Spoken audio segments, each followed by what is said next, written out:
Student, मेरा नाम ज्योति शर्मा है। आज हम क्लास 10th का HTML टॉपिक स्टार्ट करने वाले हैं और इसमें आज हम पढ़ेंगे HTML क्या है। आज हम यहाँ बात करेंगे कि HTML है क्या और HTML का यूज़ क्यों हुआ। अब जैसे कि हम जानते हैं कि HTML का जो यूज़ है वो वेब पेज क्रिएट करती है, ठीक। लेकिन वेब पेज क्रिएट करने की उसको ज़रूरत क्यों पड़ी। अब मान लीजिए हम आजकल इंटरनेट का ज़माना है। इंटरनेट पे हम सारी इन्फॉर्मेशन, जितनी भी सूचना है उनका आदान प्रदान करना या सूचना को देखना, ये सब चीज़ें हम किस पे करते हैं, इंटरनेट पे करते हैं। तो इंटरनेट पे जो भी हमारी जानकारी उपलब्ध होती है वो एक वेबसाइट पे होती है और वेबसाइट के अंदर बहुत सारे वेब पेजेस होते हैं, ठीक है। जैसे अगर मैं बात करूं, जैसे ये कॉपी का पेज है, ठीक है, और बहुत सारे पेजेस को मिलके एक बुक बनती है। तो इसी तरीके से इसको बोलते हैं हम वेब पेज। इन सब का जो संग्रह है, कलेक्शन है, वो होती है वेबसाइट। इसको क्या बोलते हैं, वेब पेज,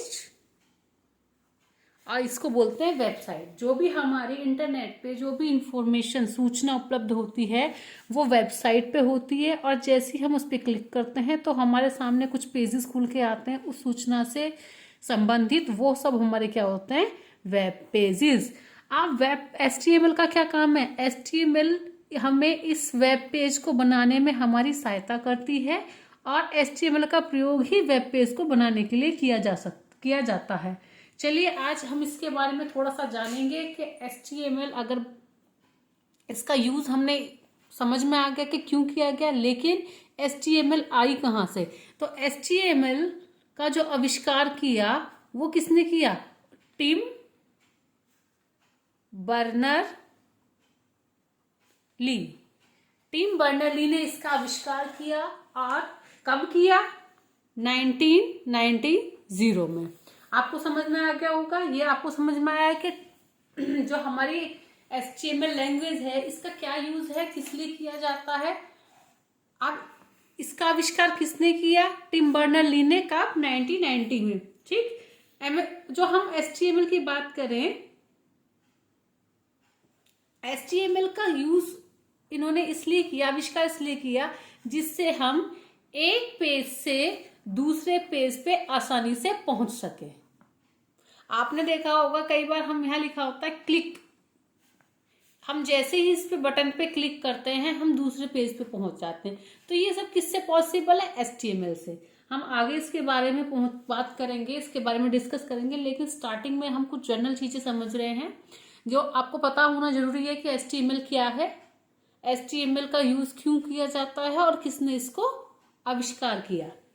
HTML जो है बेसिक वेब पेज बनाने के लिए प्रयोग में की जाती है। ये एक बेसिक लैंग्वेज है। HTML के प्रयोग के लिए हमें कोई स्पेशल, कोई किसी भी प्रोग्रामिंग लैंग्वेज या सॉफ्टवेयर की जरूरत नहीं होती है। हम जो भी अपनी HTML की कोडिंग लिखते हैं वो हम नोटपैड में लिखते हैं, ठीक है। और दूसरी बात, इसकी कोडिंग जो होती है उसमें हमें किसी स्पेशल प्रोग्राम की नीड नहीं होती है। HTML के अलावा कोई भी हमें, जैसे अगर हमें अपना कोडिंग है उसको, अगर हमें अपना इसका रिजल्ट देखना है, जो हमने प्रोग्राम बनाया, उसके लिए हमें किसी स्पेशल सॉफ्टवेयर की नीड नहीं होती है। हम इसका जो भी रिजल्ट होता है वेब ब्राउजर के थ्रू देखते हैं। अब इसमें कुछ चीजें होती हैं जो आपको समझना जरूरी है। वो क्या होती है, जैसे हमारा होता है टेस्ट, पहले नंबर पे क्या है, टेस्ट। टेस्ट क्या होता है, ये टेस्ट वो कंटेंट होता है जो, वो टेस्ट क्या होती है, वो इंफॉर्मेशन, जानकारी या सूचना जो भी हम एक वेब पेज के माध्यम से लिखते हैं या टाइप करते हैं। दूसरा आता है ग्राफिक्स। ग्राफिक्स क्या होती है, टेस्ट द्वारा उतनी आसानी से, तेजी से हम किसी चीज को नहीं समझ सकते। अब जैसे मैंने आपको कोई भी पिक्चर दिखाई, उससे हम आसानी से समझ सकते हैं। तो इसमें वेब पेजेस में जितने भी चित्रों का यूज किया जाता है, चित्र, वो हमारे ग्राफिक्स होते हैं। इसके बाद आता है थर्ड नंबर पर हाइपरलिंक। हाइपरलिंक या इसको हम लिंक भी बोलते हैं। अब हाइपरलिंक लिंक क्या होते हैं? जब भी कोई वेब पेज को अन्य वेब पेज से जोड़ना, जैसे ये एक वेब पेज है, इस वेब पेज को हम इससे जोड़ेंगे, तो ये हमारा लिंक करना हुआ। ठीक है, लिंक का प्रयोग क्यों किया जाता है? मैंने आपको बताया किसी वेब पेज को जोड़ने के लिए कि जब हम कोई वेबसाइट क्रिएट करते हैं तो लिंक हमारी हेल्प करते हैं उसको इजी बनाने के लिए। अब इतना आपको समझ में आ गया होगा HTML क्या है। HTML का फुल फॉर्म क्या है? Hyper text markup language. Hyper text markup language लिख देती हूं, आपको आसानी होगी। Hyper text markup language. ठीक है, आई होप आपको ये समझ में आ रहा होगा जो मैं आपको समझा रही हूं। अब हाइपर टेक्स्ट मार्कअप लैंग्वेज का मतलब आपको समझ में, टेस्ट मैंने अभी आपको बताया क्या होता है। ठीक, अब हम इसके बारे में थोड़ा सा और जानेंगे कि हाइपर टेक्स्ट मार्कअप लैंग्वेज कैसी लैंग्वेज है, इसका क्या यूज होता है, कैसे इसका हम यूज करते हैं, ये सब हम इसके बारे में जानेंगे। अगर हम बात करें कि HTML की एडवांटेजेस क्या हैं, HTML की एडवांटेज मतलब विशेषताएं। HTML की क्या विशेषताएं? ये आसानी से समझी जा सकती है। दूसरी, कंप्यूटर का एक समान यूजर इसे आसानी से सीख सकता है। ये इन केस सेंसिटिव होती है। तीसरा, इन केस सेंसिटिव और केस नॉन सेंसिटिव में क्या डिफरेंस होता है?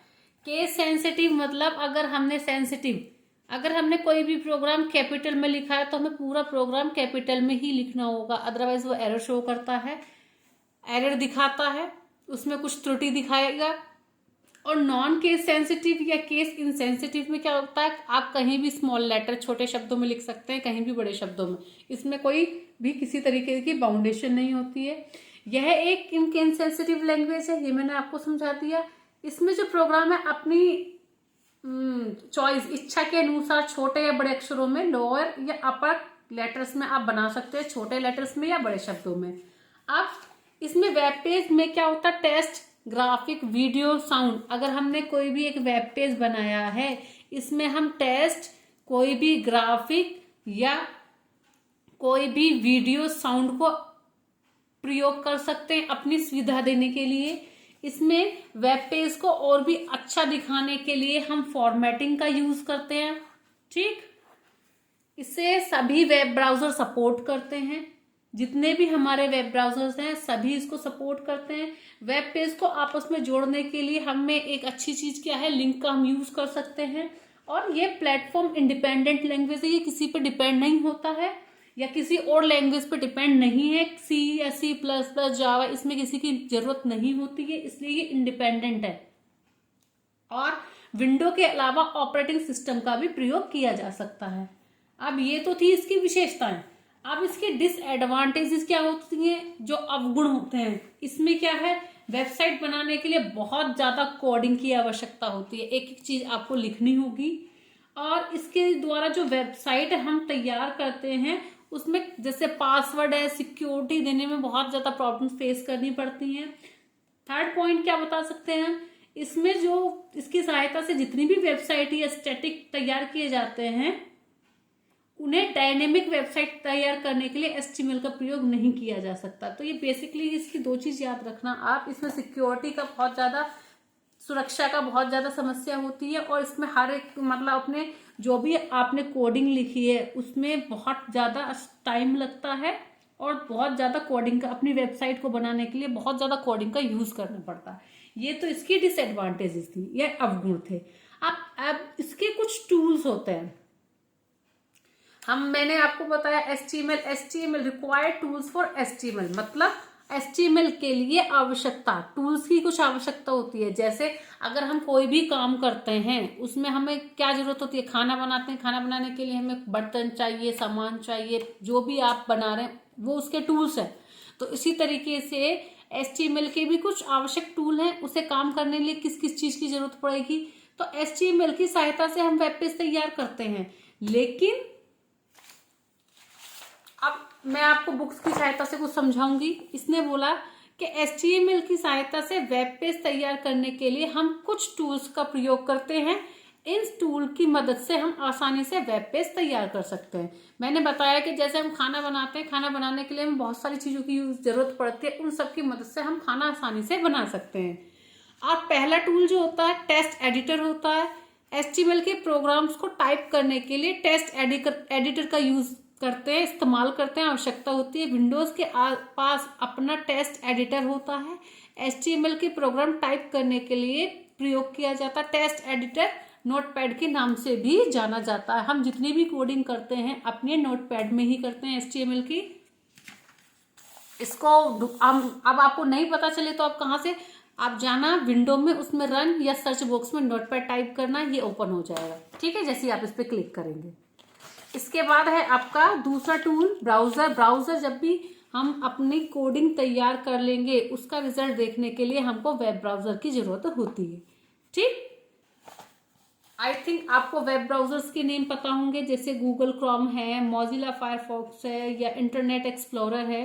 कोशिश करना आप जितनी भी HTML की कोडिंग है उसका रिजल्ट आप इंटरनेट एक्सप्लोरर में देखें। मोजिला में भी देख सकते हैं, लेकिन कुछ डिफरेंसेस आ जाते हैं दोनों में। ऐसा नहीं है कि वहां आपको आउटपुट या आपका रिजल्ट परिणाम वहां शो नहीं करेगा, दिखेगा नहीं, दिखेगा, लेकिन इसमें ज़्यादा बेटर दिखता है।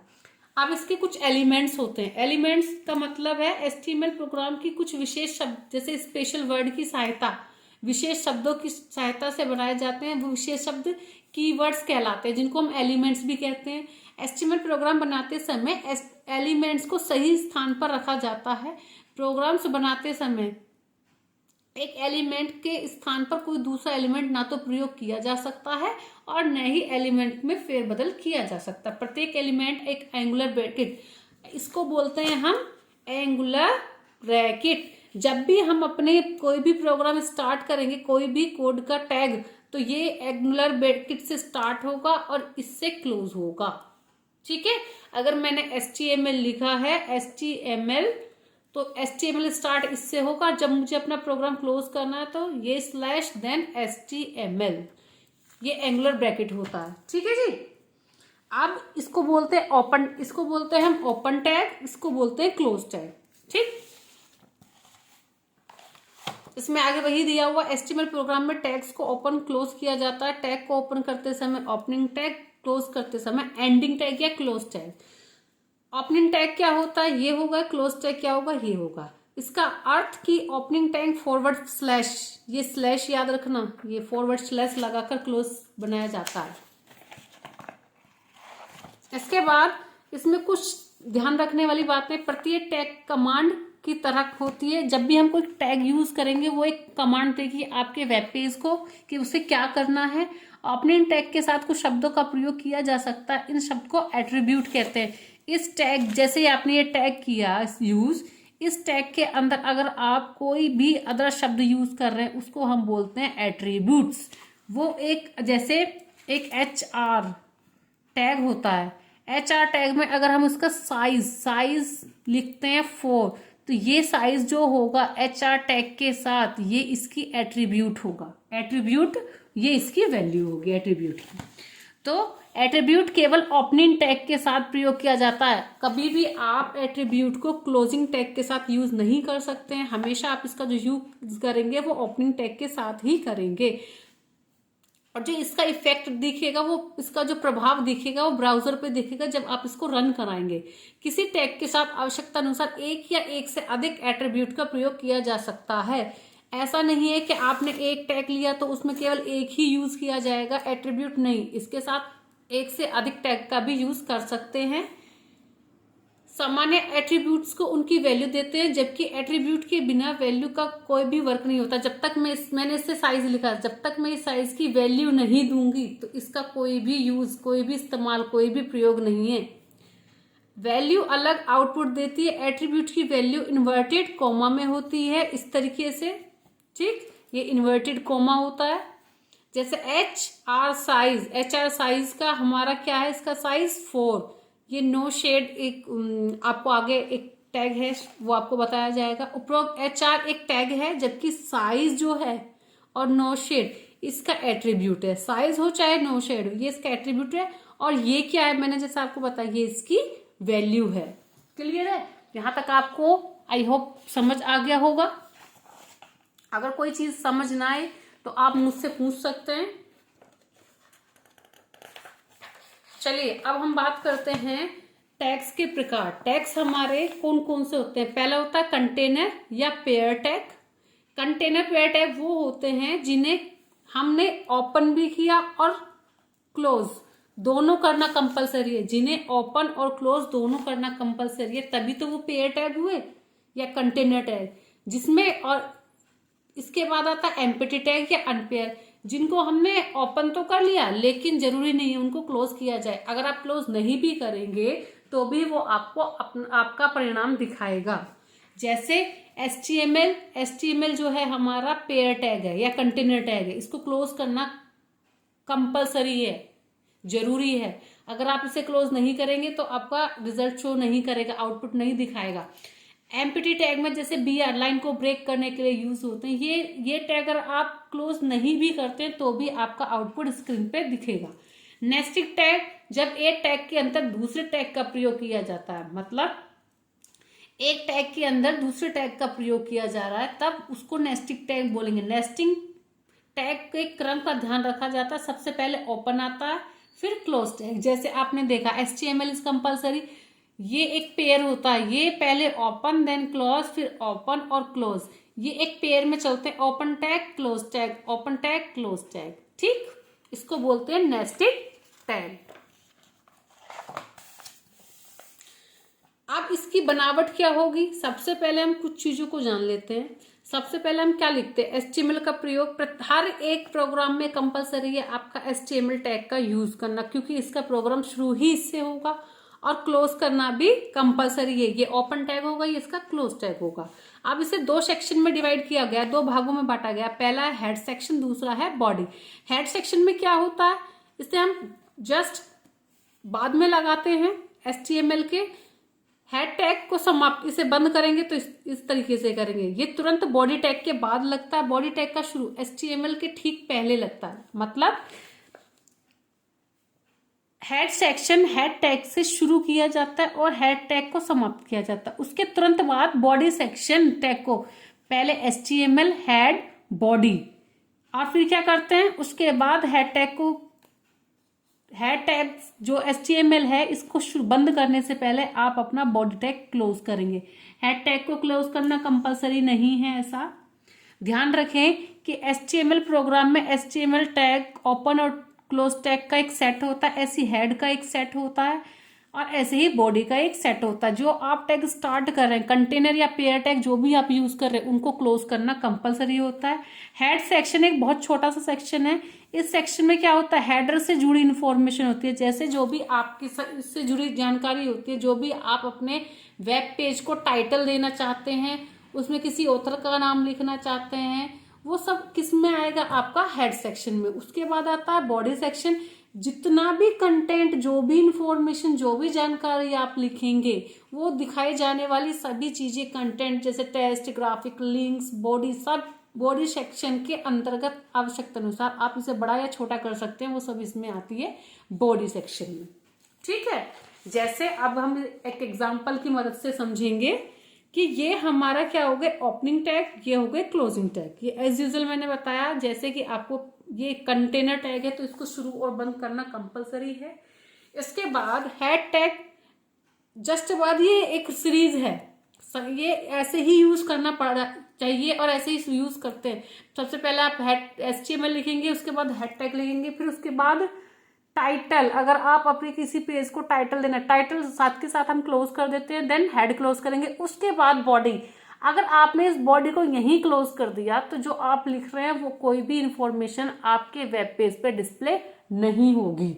तो सबसे पहले बॉडी, फिर आप जो भी अपने वेब पेज में ऐड करना चाहते हैं वो सब आप यहाँ लिखेंगे। उसके बाद चाहे आप उसमें ग्राफिक यूज़ कर रहे हो, ऑडियो वीडियो, जो भी लिंक आप यूज़ कर रहे हैं, जो भी इंफॉर्मेशन आप उस पर डिस्प्ले करना चाहते हैं, फिर बॉडी देन HTML क्लोज्ड है। ये एक सीरीज है। इसके नेक्स्ट टॉपिक में हम पढ़ेंगे using title. Thank you so much.